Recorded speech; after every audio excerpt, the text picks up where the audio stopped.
Hello friends, I'm Shreya. I will make a necklace in this video. For this beautiful necklace, first I will make a pendant that looks like a butterfly. I hope you like this butterfly necklace. I have one request at the beginning of the video. Please watch the video till the end. I used crystal and pearls to make this video. First we will take 10 pieces of 6mm crystals so that you don't have any difficulty in making this butterfly. I have written the pearl size when I am using them through text. If you think, you can pause the video and make the designs.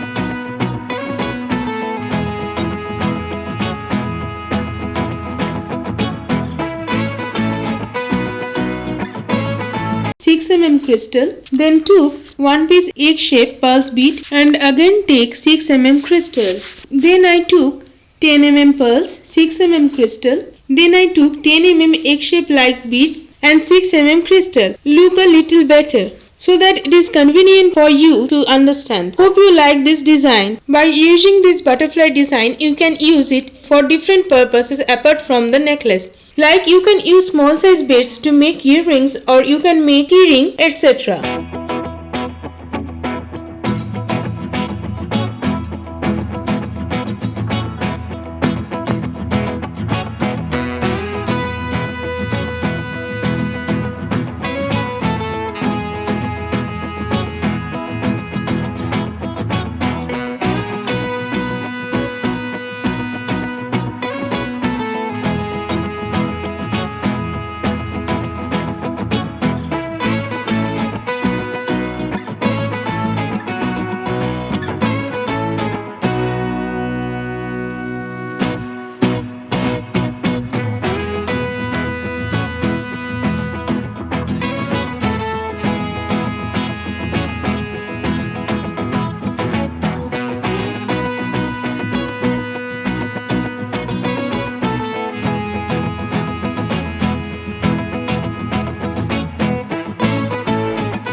butterfly, we used number of 14 pearls. To make the body of the butterfly, we used 8 pearls and 6 crystal.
Now our butterfly design is complete. Hope you like this butterfly. To make the necklace, we will make a chain first. I have used 10 beads to look like an egg. Please give a like for this beautiful design. Subscribe to our channel and let us know how you like this video by commenting.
Thank you so much for watching this whole video.